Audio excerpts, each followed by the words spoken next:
사랑이 또한 우리 가운데 있는 것도 확실합니다.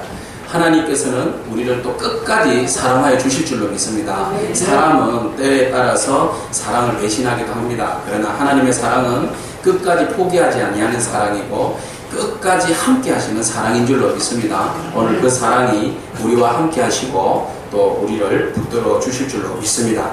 우리가 하나님의 사랑 안에 있으면서도 때로는 힘이 들고 때로는 낙심하고 지쳐있고 또 연약할 때가 있습니다. 그러나 그때에 주님께서 내가 너와 함께하고 있다. 절대로 내가 너를 포기하지 않고 있다. 네가 낙마하고 힘들어한다 할지라도 내가 너를 붙들어주고 내가 너를 이렇게 세운다. 힘내라. 화이팅! 그렇게 주님의 응원 소리가 우리 가운데 임할 줄로 믿습니다. 여러분 그 응원 소리 듣고 이번 한 주간도 화이팅하고 열심히 믿음 가운데 경주생활 잘하시는 저와 여러분이기를 축복합니다. 네. 이것이 바로 하나님의 사랑이에요. 하나님은 우리와 함께 하시고 우리 곁을 떠나지 아니하시는 하나님의 놀라운 사랑입니다. 때로는 하나님의 사랑을 우리는 부모님의 사랑과 잘 이렇게 비유해서 말씀을 하기도 합니다. 여러분 부모님이 우리를 사랑하시듯이 하나님이 우리를 정말 사랑하시는데 부모님의 사랑 그러면 남자와 여자죠. 아버지의 사랑과 어머니의 사랑이 있습니다. 그러면 여러분들 부성애가 더 강하겠습니까? 모성애가 더 강하겠습니까? 네. 네, 여성이 많이 앉아 계시니까 목소리도 큽니다. 네. 모성애가 강한 것 같은데 남성들은 뭐 포기하셨습니까? 부성애라고 왜 말씀하지 않습니까? 네, 그래서 어떤 분이 실험을 해봤대요. 어떤 실험을 했는가 하면 철판을 뜨거운 철판에다가 주위에다가 이제 못 빠져나가도록 사각 라운드를 이렇게 쳐놓고 원숭이를 A라는 방과 B라는 방에다가 원숭이 두 마리를 넣었다고 합니다. A라는 방에는 엄마 원숭이랑 애기 원숭이랑 B라는 방에는 아빠 원숭이랑 애기 원숭이랑 그렇게 뜨거운 방에다가 넣어놨는데 나중에 결과를 보니까 그 뜨거운 방에 엄마 원숭이하고 애기 원숭이하고 들어가 있던 방에는 엄마가 밑에 깔려있고 애기 원숭이가 그 위에 있더랍니다. 예, 엄마가 희생하신 것이죠. B방에는 어떻게 돼 있었을까요? 애기가 밑에 깔려있고 아빠가 그 위에 있다는 겁니다. 예, 실험에서 그걸 볼 때에 역시 모성애가 부성애보다 강하다 이런 것을 원숭이 실험을 통해서 우리에게 시사하는 바 있습니다. 어머니의 사랑은 정말 이 세상에 그 어느 그 무엇보다도 강조해도 어떻게 말할 필요조차 없는 것 같습니다. 그런데 아버지의 사랑, 여기에 계시는 아버지들은 그럼 우리 부승에도 있는데 네, 있죠. 그게 못지않는 이야기가 있습니다. 바로 가시고기 이야기입니다. 여러분 그 민물고기 가시고기 이야기를 알지 않습니까? 엄마가 알을 구하고 나면 이 가시고기의 특징은 엄마는 알을 놓고 난 다음에 떠나가 버린다고 합니다. 떠나가 버리고 그 알 주위에 아빠가 계속 그냥 지켜 있대요. 지키고 있어서 그 알들을 누군가가 침범을 해서 먹으려고 그러면 막 이렇게 공격하고 오는 자들을 이렇게 막 몰아내고 그렇게 해서 알들이 잘 부화할 동안에 어디도 떠나지도 않고 먹지도 않고 그 알 주위에만 계속 이렇게 머물러 있다고 합니다. 자, 며칠이 지났을까요? 알이 부화해서 새끼들이 피레미들이 이제 나와서 이렇게 어울리면 이제 그때서 기진맥진한다고 합니다. 알들을 너무 잘 지켜봤기 때문에 이 아빠 고기, 가시고기는 이제 힘이 없어요. 그리고 알들이 부화하는 것을 다 보고 난 다음에 그 자리에서 자기는 이렇게 머리를 이렇게 돌 사이에 구석에 이렇게 쳐박고 죽는다고 합니다. 그러면은 알들이 영양식이 없잖아요. 이것이 자기의 먹이라고 생각해서 아버지의 시신을 뜯어먹는다고 그래요. 그러니까 아버지는 엄마가 떠난 자리에 아이들을 위해서 끝까지 자기가 지켜주고 마지막까지 자기의 살을 이렇게 희생해서 주고 이제 아이들로 하여금 독립하도록 한다고 합니다. 이것이 바로 가시고기에 있는 부성애입니다. 자, 그러면 원숭이 실험하고 가시고기 이야기를 봤을 때 부성애가 강합니까? 모성애가 강합니까? 모성애입니까? 부성애입니까? 네. 그 어느 것도 네. 둘 다 똑같죠? 네. 둘 다 똑같습니다. 부성애, 모성애. 자녀들을 향한 사랑은 어머니만큼 아버지도 강합니다. 아버지만큼 어머니도 강합니다. 그 두 아버지와 어머니의 마음이 곧 누구의 마음이에요? 하나님의 마음입니다. 그래서 하나님에는 우리가 아버지라고 부르지만 하나님께는 아버지의 부성도 있고 어머니의 모성도 가지고 계십니다. 그래서 아버지 하나님이라고 부르지만 하나님은 우리를 부모님처럼, 그렇죠? 부모님처럼 우리를 꼭 붙들어 주시고, 그리고 우리가 어려울 때 힘들 때 우리에게 힘 주시고 우리 지켜주시고 우리에게 용기 주시는 분이십니다. 오늘 우리가 그 하나님을 믿고 그 하나님을 예배하고 그 하나님을 신뢰하고 따르는 줄로 믿습니다. 그 하나님이 우리 가운데 생 주시고 위로 주시고 또 축복해 주시고 우리가 결코 이 땅 가운데 절망하거나 넘어지지 않도록 하나님께서 오늘도 우리에게 응원해 주시는 줄로 믿습니다. 이것이 바로 하나님의 사랑 이야기입니다. 자, 오늘 본문에 보면 하나님의 사랑만큼 자녀에 대한 그 사랑이 정말 독특한 한 어머니를 소개하고 있습니다. 이 어머니는 어디에 사는가 하면 두로 지방에 살고 있는 한 여인입니다. 두로 지방에 살고 있는 여인의 이름은 우리에게 밝혀주지 않지만 수로보니게 여인이다 이렇게 말해주고 있습니다. 지금 예수님은 갈릴리를 중심으로 인해서 사람들에게 하나님 나라의 복음을 전하고 있습니다. 그런데 두로는 갈릴리로부터 서북쪽에 위치하고 있는 이방 땅입니다. 이곳은 지중해하고 아주 가까운 곳에 위치하고 있는데요. 이곳에는 하나님을 믿는 사람보다는 우상을 숭배하는 사람들이 많이 살고 있습니다. 예전에 이곳에 아합의 부인 누굽니까? 이세벨이 이스라엘 땅에 북이스라엘 땅에 시집을 왔는데 북이스라엘 땅에 시집 온 이세벨이 바로 시돈과 두로의 여인이었습니다. 그래서 시돈의 여인이 시집을 올 때 무엇을 가지고 왔습니까? 우상을 가지고 왔습니다. 그 우상의 이름은 무엇이었습니까? 바알이었습니다. 아세라였습니다.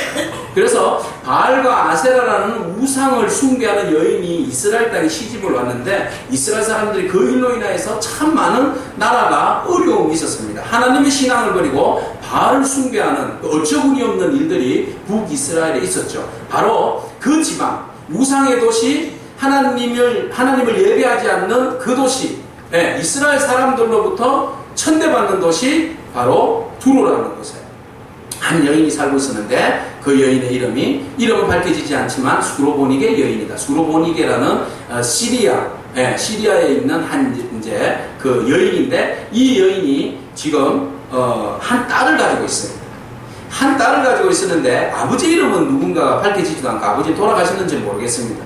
딸과 함께 살았는데 이 집에 그만 큰 어려움이 닥치고 말았습니다. 그 어려움이 무엇입니까? 오늘 본 말씀을 보니까 딸이 귀신이 들렸다. 그러니까 맨정신이 아닙니다. 보통 사람의 그 정상적인 정신이 아니라 귀신에게 붙들려서 굉장히 어려움을 당하고 있다는 겁니다. 여러분 귀신 들린 사람 여러분 보셨습니까? 네, 저는 봤습니다. 이곳에 오기 전에 제가 섬겼던 교회에 한 20살, 20살 되는 한 여청년이 귀신이 들렸습니다. 그래서 귀신이 들려서 우리가 쭉 한 1년 정도를 지켜봤는데 이 아이의 특징은 그렇습니다. 낮과 밤이 다릅니다. 이 아이는 낮에는 그냥 자고요. 밤에 주로 활동을 합니다. 밤에 일어나서 거의 잠을 자지도 않고 굉장히 괴성을 지르기도 하고 그리고 얼굴도 씻지도 않고 머리도 감지도 않습니다. 씻는 것을 너무 싫어합니다. 그래서 1년 가까이 있으면서 보니까 얼마나 머리에 막 이렇게 기름이 나고요. 그리고 지저분하고요. 집도 정리도 안 하고 소리만 지르고 그러다가 이 아이는 밥을 잘 먹지 않더라고요. 밥을 먹지 않고 주로 무엇을 먹는가 하면 겨우 그냥 과일 정도를 먹는 정도였습니다. 그리고 사람이 눈을 피합니다. 기도를 해주기 위해서 찬양을 부르고 같이 예배를 드리면 눈을 피합니다. 그래서 우리가 눈을 똑바로 쳐다보고 기도를 하게 되면 눈동자를 위로 그냥 지켜 올리고 하얀 색깔만 드러내놓고 있습니다. 그리고 힘은 얼마나 센지 우리가 장성이 잡아도 그냥 제가 넘어질 정도로 큰 힘을 가지고 있습니다. 그래서 이 아이가 참 개인적으로도 너무 눌려 있으니까 막 힘들어합니다. 그래서 우리가 찬양을 부르면 이 아이에게는 하나님께서 그래도 이 아이를 붙들고 계신 것을 볼 수 있었는데 이 아이가 찬양을 할 때가 되면 찬송을 부르면 손뼉을 이렇게 치기도 합니다. 그러다가 기도만 들어가면 눈을 막 감아버리고 눈을 뜨지 않으려고 하고 말씀만 들어가면 아이가 막 어찌할 줄 몰라가지고 피하고 회피하려고 하는 그런 모습을 보게 됩니다. 그래서 우리가 한 1년 동안 기도하면서 찬양하면서 이 아이를 놓고 하나님 앞에 올려드리면서 치료해달라고 굉장히 기도했던 기억이 있습니다. 그래서 어느 날 한 번은 이렇게 우리가 일반적으로 볼 수 없었던 그냥 이물질을 그냥 토를 이렇게 하면서 좀 이렇게 그때 이후로부터 많이 좋아지고 회복되는 모습을 보았습니다. 자, 한 아이가 귀신이 들렸을 때에 그 어머니의 마음과 그 가정은 어떨까요? 그리고 예전에는 동네가 함께 뭉쳐서 살지 않습니까? 한 집에 숟가락이 몇 개 있는지를 다 아는데, 사정을 다 아는 동네에서, 그러면 그 가정을 바라보는 시선은 어떨까요? 굉장히 불편합니다. 귀신이 들리거나 온전치 않는 건강 상태를 가지고 있는 집의 가정은 많은 어려움이 있을 수밖에 없습니다. 또 이 아이 같은 경우에는 어떤 일이 있는가 하면 집에 사람들을 그냥 내버려 두지 않습니다. 조금만 화가 나면 할머니고 어머니고 뭐 고모고 할 것 없이 막 있는 대로 그냥 집어던집니다. 그래서 식구들이 무서워서 같이 어떻게 지낼 수가 없을 정도의 아이였습니다. 자, 이런 아이와 같은 상황을 지금 수로보니게 여인이 딸을 데리고 있었는데 그 딸의 상황이 지금 그런 상황이라는 거죠. 자, 어머니로서 지금 어떨까요? 마음이 어떨까요? 딸이 아픈 것만 해도 마음이 속이 상하는데 이것은 지금 어떻게 고칠 수도 없는 병을 앓고 있으니, 귀신에게 눌려 있으니 이 딸을 어떻게 치료할 수 없으니 어머니의 마음이 어떨까요? 어머니의 마음은 정말 어떻게 말로 표현할 길이 없는 겁니다. 오늘 성경에 나오진 않지만 이 딸의 병을 고치기 위해서 어떤 일을 했을까요? 아마 굉장히 유명한 무당들을 부르지 않았을까요? 용한 무당을 불러서 구성해보지 않았을까요? 좋은 약들을 사서 먹여보지 않았을까요? 심리치료를 해보지 않았을까요? 온갖 방법들을 다 동원해보았지만 이 아이를 낫게 할 방법은 전혀 없었던 거죠. 절망입니다. 절망의 상황에 놓여있는 어머니, 그 어머니가 딸을 두고 늘 언제나 고민하고 괴로워했던 거죠. 어머니의 마음이 여기에 있는 거죠. 어머니가 아니면 애가 귀신이 들리든지 사고가 나든지 죽든지 별 상관이 없어요. 그러나 어머니이기 때문에, 내 딸이기 때문에, 내 아들이기 때문에 그냥 내버려둘 수가 없는 거죠. 세상에 내 목숨을 바쳐서라도 내 딸을 낫게만 할 수 있다면, 내 딸이 묶여있는 것들로부터 자유케만 할 수 있다면, 내 목숨을, 내 눈을 빼서라도, 내 심장을 갈라서라도 내가 내 딸 살릴 수 있다면 내가 그 일을 기꺼이 하겠다 하는 것이 바로 부모님의 마음이 아닐까. 어떤 청년이 사고가 났습니다. 어떤 청년이 사고가 나가지고 교통사고를 나서 그만 두 눈을 잃어버리겠어요. 됐어요. 그래서 두 눈을 잃어버려서 절망 가운데 이제 내 눈을 잃어버렸으니까 이제 나는 살 희망이 없다고 막 울면서 엄마 내 눈을 뜨게 좀 해달라고 그렇게 애원을 합니다. 엄마는 마음이 아픕니다. 의사 선생님이 이야기를 합니다. 누군가가 이 각막을 기증을 해주면 이 눈을 혹시 치료할 수도 있을지도 모르겠습니다. 누가 기증자가 있어요? 기증자가 없죠. 그런 가운데 좋은 소식이 들렸어요. 너무나 기쁜 소식이었어요. 누군가가 각막을 기증을 했다. 그래서 이 아이는 수술을 잘 받았어요. 그래도 두 눈 중에 한 눈이라도 수술을 잘해서 낫게 되어서 붕대를 푸는 날이 되었어요. 이제 붕대를 이렇게 풀어서 앞에 시야가 흐렸는데 자세히 보니까 이제 세상이 밝아지는 것이었어요. 너무 기분이 좋았고 행복했습니다. 근데 보니까 바로 앞에 또 한 사람이 눈을 이렇게 감고 있는 거죠. 그분이 바로 어머니였다.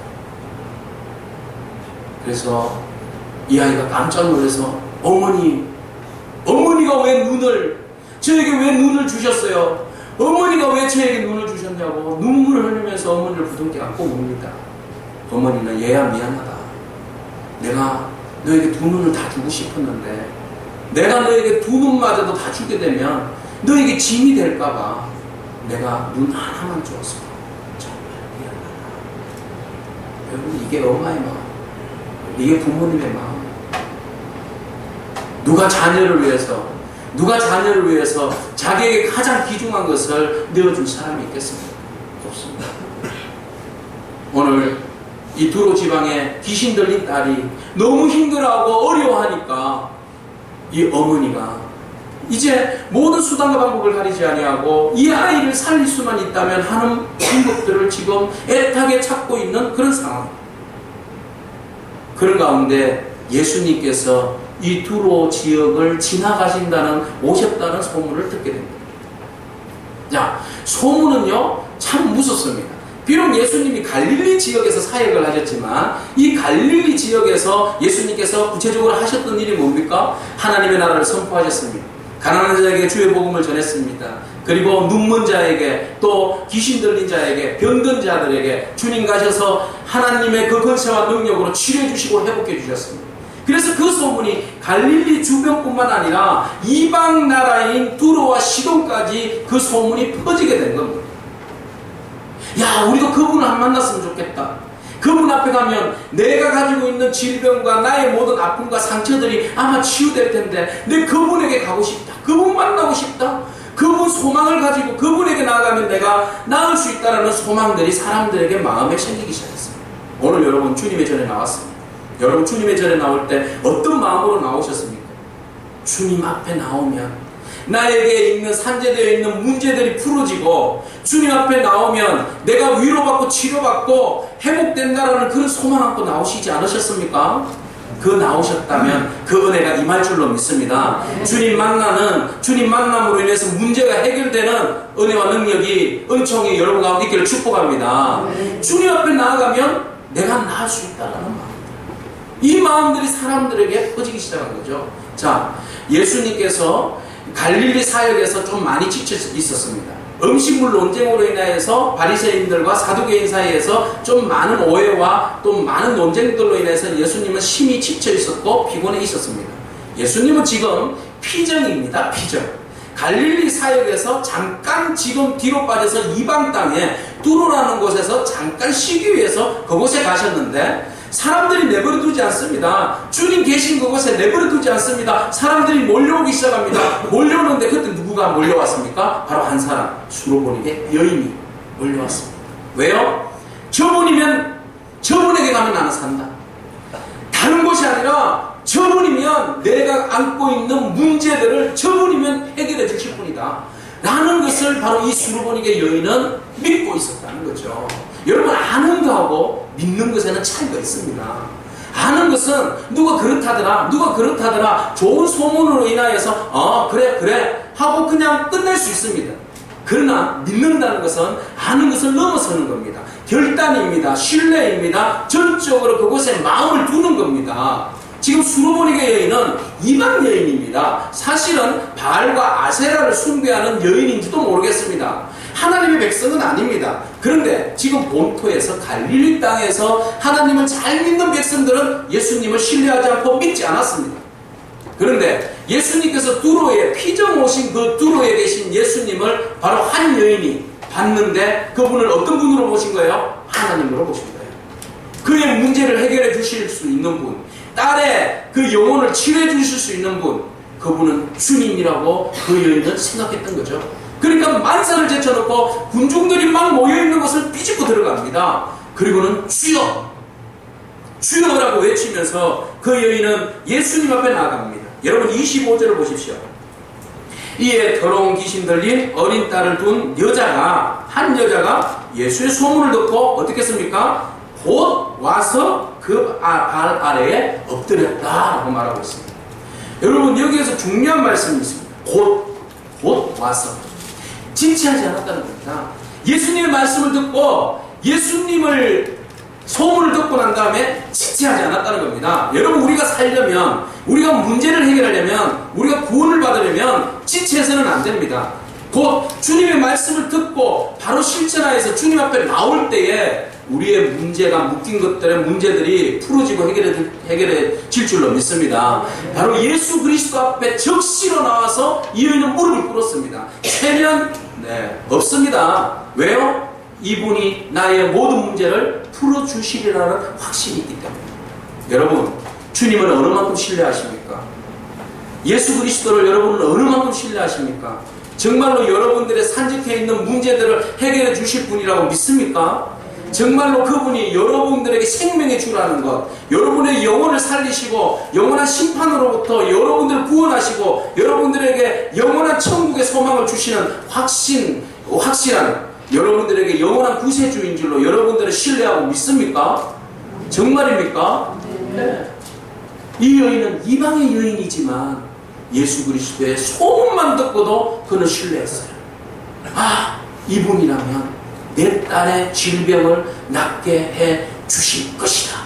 그래서 그 여인은 모든 것을 뒤로하고 바로 즉시 주님 앞에 가서 무릎을 꿇고 주님 앞에 간절히 간구합니다. 부끄러운 거 없어요. 부끄럽죠. 사실 병을 드러낸다는 것은 너무 부끄럽지 않습니까? 자기 딸이 그렇게 많은 사람들 앞에서 주님, 내 딸이 귀신 들렸어요, 내 딸 좀 치료해 주세요 라고 말하기에는, 용기 내기에는 너무나 부끄럽지 않습니까? 근데 이 여인은 용기를 냈어요.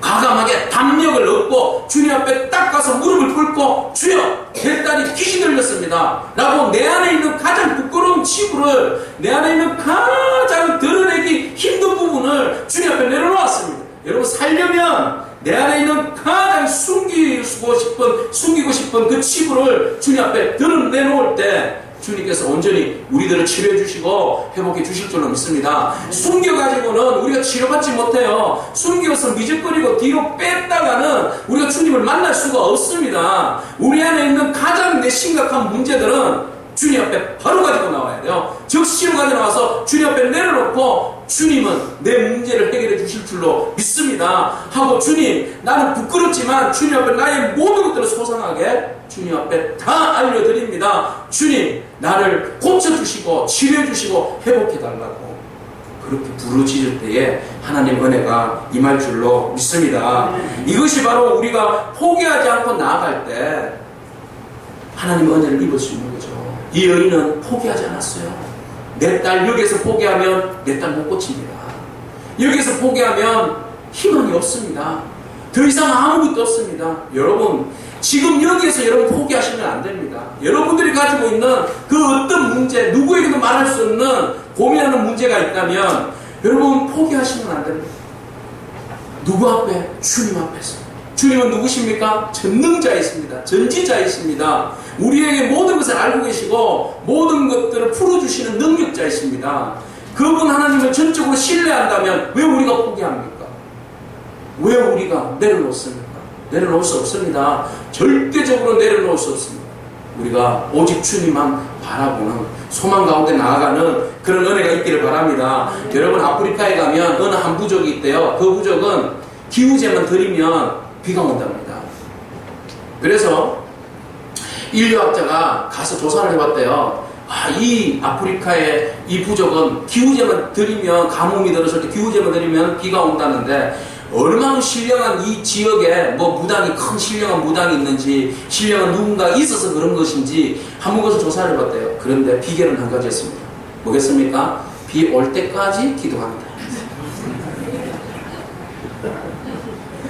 비 올 때까지 기도합니다. 그러니까 당연히 비가 오죠. 기도만 드리면 비가 옵니다. 여러분들이 기도를 드렸음에도 불구하고 응답되지 않는 것은 응답 될 때까지 기도하지 않아서 그렇습니다. 왜요? 응답 주시는 분이 누굽니까? 하나님이십니다. 하나님을 신뢰하십니까? 그렇다면 포기하지 말아야죠. 때는 하나님이 오늘 주실 수도 있고 내일 주실 수도 있어요. 아니면 노도 있죠. 다른 것을 주실 수도 있어요. 내가 원하는 것 말고 하나님이 정말 우리에게 주시기를 원하시는 것, 그건 주시기를 원하셔서 우리에게 지금 바로 답을 안 주실 수도 있어요. 그렇지만 하나님 분명히 응답해 주십니다. 선하신 하나님은 우리에게 좋은 것으로 응답해 주실 줄로 믿습니다. 그 하나님 바라보면서 여러분 절대로 포기해서는 안 돼요. 포기해서는 안 되고, 이 아프리카의 기후제를 드렸던 이 부족처럼 절대로 포기하지 마시고 끝까지 기도하시기 바랍니다. 옆 사람에게 우리 축복하겠습니다. 끝까지 기도합시다. 우리 옆 사람 바라보면서 우리 축복하겠습니다. 네.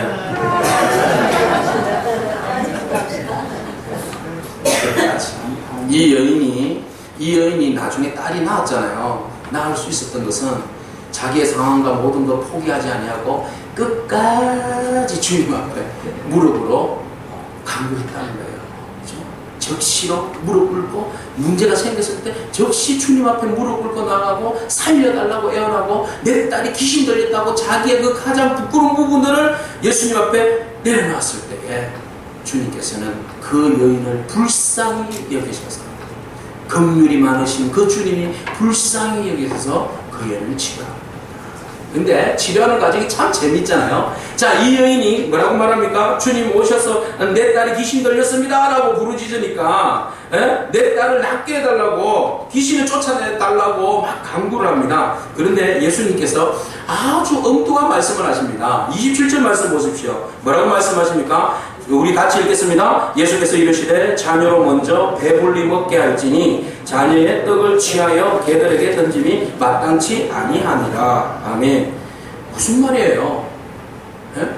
예수님께서 그 여인이 내 딸을 치료해달라고 그러니까 자녀들로 하여금 떡을 먼저 먹게 하고 난 다음에 그 떡을 취하고 난 다음에 마지막으로 개들에게 던지는 것이 마땅하다. 지금은 누가 먹어야 할 때다? 내 자녀가 떡을 먹어야 할 때고, 혜택을 봐야 될 때고, 구원을 얻어야 할 때고, 은혜를 받아야 될 때고, 축복을 받아야 될 때고, 너는 아직 내 자녀가 아니죠. 자녀가 아니라 무엇에 비유했습니까?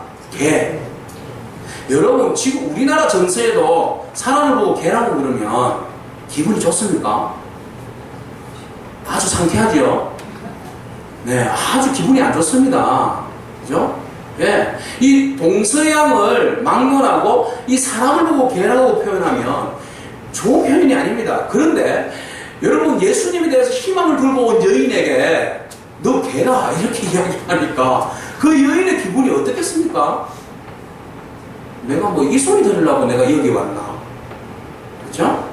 이런 마음이 들게 되어 있습니다. 사람이라면 내가 지금 내 자녀들에게 지금 떡 주기도 바쁜데 너에게 지금 떡 줄 형편이 아니다. 내 자녀들에게 떡을 다 먹고 난 다음에 너에게 부스러기라도 있으면 줄 형편이지, 지금 내가 너 지금 귀신 들린 딸에 대해서 관심 가질 형편이 아니다라고 지금 주님이 딱 잘라서 말하는 겁니다. 여러분, 이 정도 되면 여러분들이 딸을 가진 부모님이라면 마음의 자존심이 어떨까요? 참! 네 말고 뭐 없나? 참! 그리고 뭐 성질 펑 내고는 그냥 어디다가 지금 나한테 개라고? 개이! 그러고는 갔을 거란 말이죠. 제가 그 여인이라면 그렇게 했을 거예요. 이런 일들이 구약 성경에 한 분 더 있어요. 나아만이 문둥병에 걸렸어요.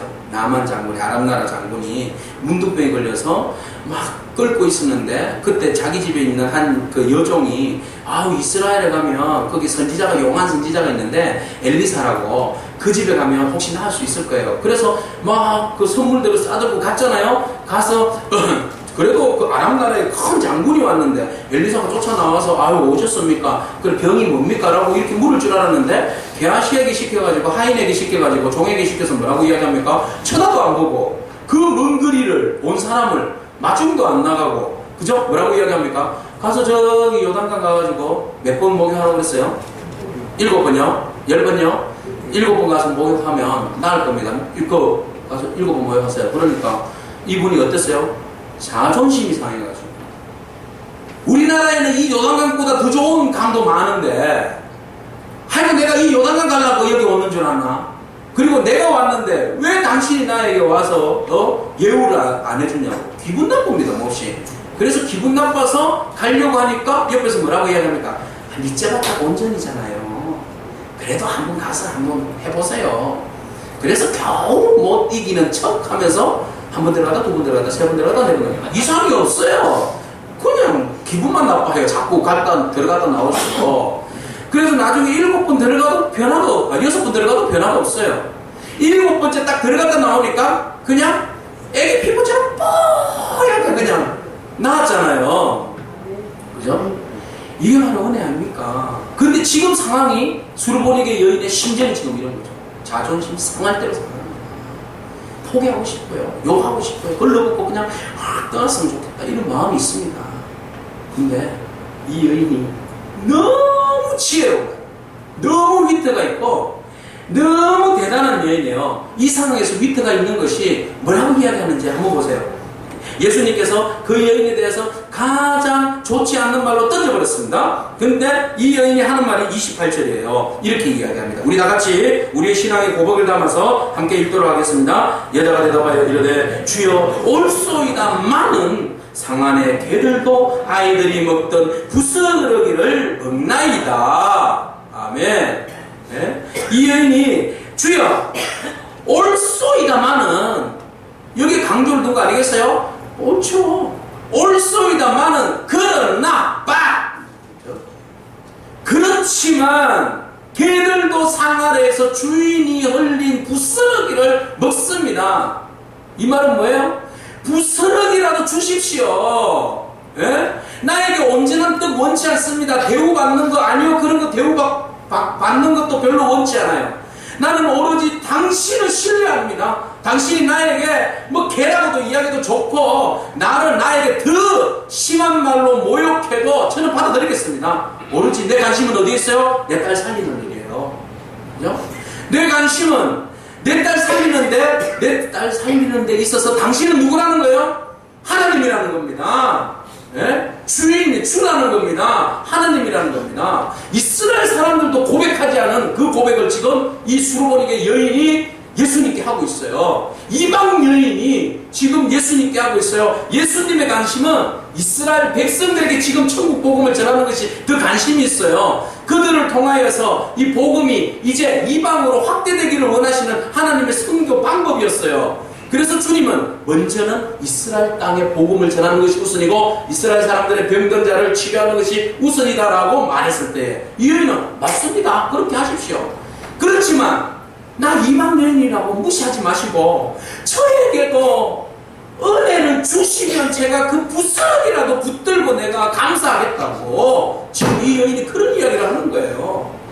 주님이 이 여인의 그 간절히 강하게 이야기하는, 그리고 어려움과 상황과 그 모질게 모욕당한 그 자리에서 위태를 발휘해서 이 여인이 오히려 예수님에게 사고 싶었어요. 그렇습니다만은 그래도 부스러기라도 있어야 되잖아요. 네? 부스러기라도 주시면 내가 은혜를 입겠습니다 라고 이야기하는 그 말에 예수님이 마음이 이 여인의 믿음이 바로 이거구나. 정말 이 여인의 믿음이 정말 대단하구나. 부스러기라도 은혜를 구하는 이 여인의 믿음, 이 믿음을 보아서 예수님께서 이 여인의 소원을 이루어 주신 줄로 믿습니다. 이 여인에게 있어서 바로 이 마음이었던 거죠. 여러분, 세일즈맨들이요, 물건을 팔 때에 프로테이지를 냈대요. 프로테이지를 냈는데 일반적으로 물건을 파는 데 있어서 보통 이제 100명을 이제 그 물건을 팔게 했는데 100명 중에 여러분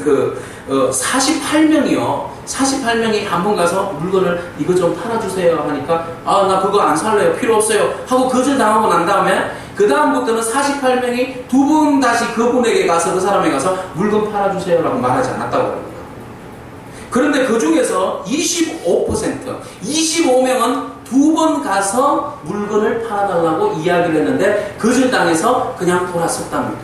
근데 그 중에서 15%요. 15%는 세 번까지 가서 물건 좀 팔아주시겠어요? 거절당. 물건 팔아주시겠어요? 거절당. 물건 좀 팔아주시겠어요? 거절당하자 포기했다고 합니다. 근데 100명 중에 12명, 12%만이 물건 팔 때까지 물건 팔릴 때까지 그래서 물건을 사달라고 팔아달라고.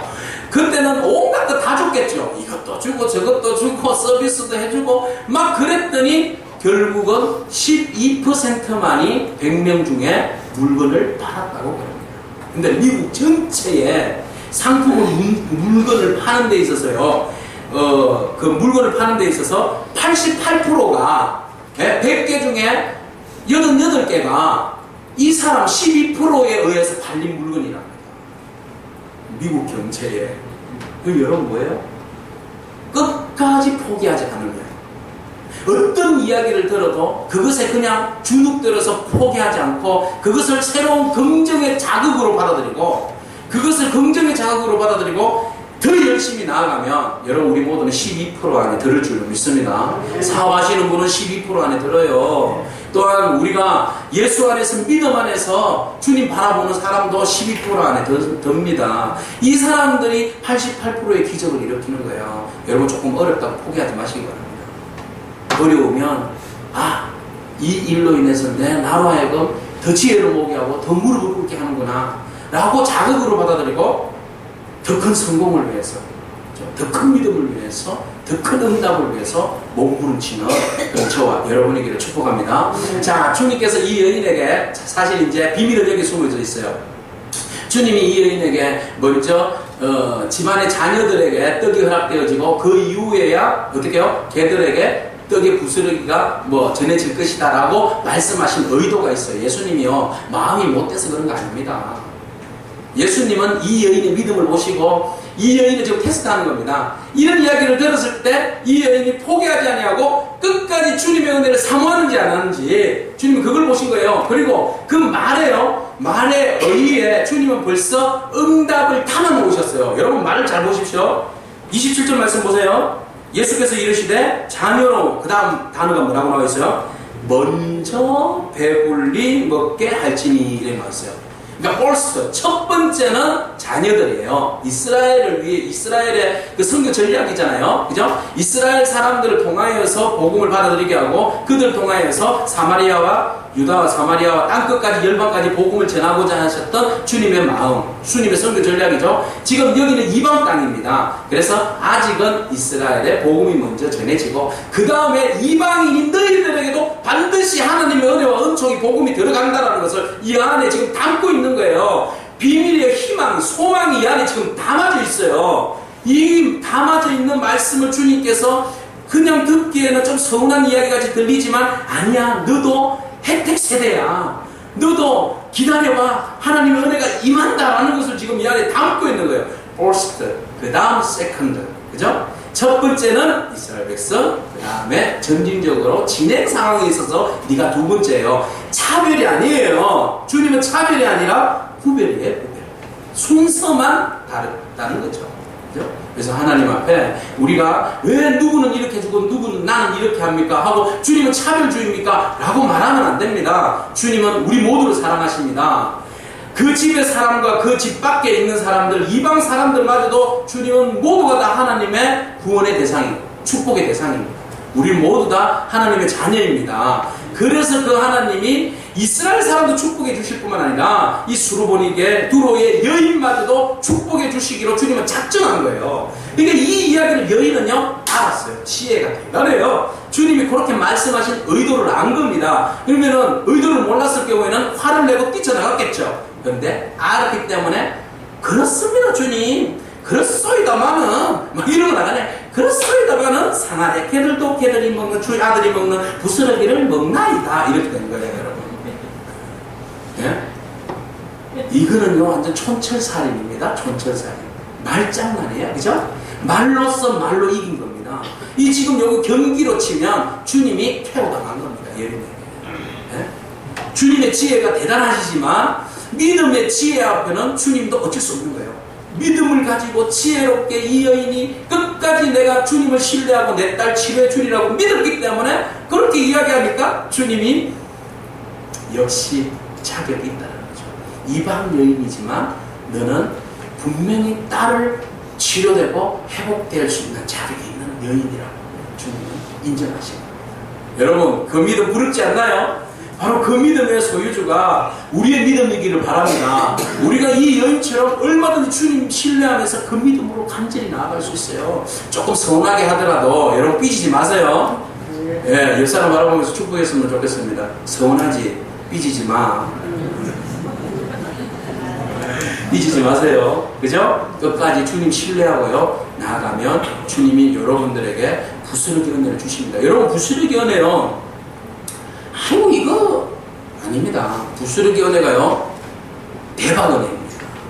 놀라운 기적의 은혜입니다. 여러분 오병이어의 기적 아시죠? 보리떡 5개와 물고기 2마리로 5,000명을 먹였어요. 그리고 난 다음에 부스러기를 모았더니 부스러기가 어느 만큼이에요? 12방줄이더라 그랬어요. 부스러기는 기적입니다. 기적입니다. 이 여인이 바로 부스러기를 구했지만 그 부스러기가 결국 뭐예요? 딸이 귀신으로부터 눌려있었던 것이 자유케 되고 회복되는 은혜예요. 그죠? 이 여인에게 있어서 부스러기는 딸이 모든 묶인 것들로부터 자유케 되는 겁니다. 하나님의 자녀가 되고 믿게 되고 주님의 축복 안에 거하는 새 삶이 되는 놀라운 축복의 삶이 바로 부스러기 은혜입니다. 여러분 부스러기 은혜를 우습게 보지 마십시오. 하나님 앞에 간구할 때 주님 부스러기 은혜라도 주십시오. 부스러기 은혜라도 붙들고 내가 살아보렵니다. 그 부스러기 은혜를 나에게 주십시오 라고 간구하고 그 간구가 주님 앞에 상달되고 주의 은혜가 여러분 가운데 문제 해결로 이루어질 줄로 믿습니다. 승리하십시오. 아멘. 네, 말씀을 놓고 우리 함께 기도하겠습니다. 절대로 여러분 포기하지 마시고 끝까지 인내함으로 하나님을 신뢰한다면 여러분 안에 묶여있는 모든 것들이 풀어질 줄로 믿습니다. 우리 함께 기도합시다. 포기하지 않으시는 하나님 사랑 앞에 감사합시다. 끝까지 인내하고 신뢰하는 신앙을 가지도록 기도합시다. 부스러기 은혜를 누릴 수 있는 그런 삶을 허락해달라고 여러분 기도합시다. 같이 기도하겠습니다.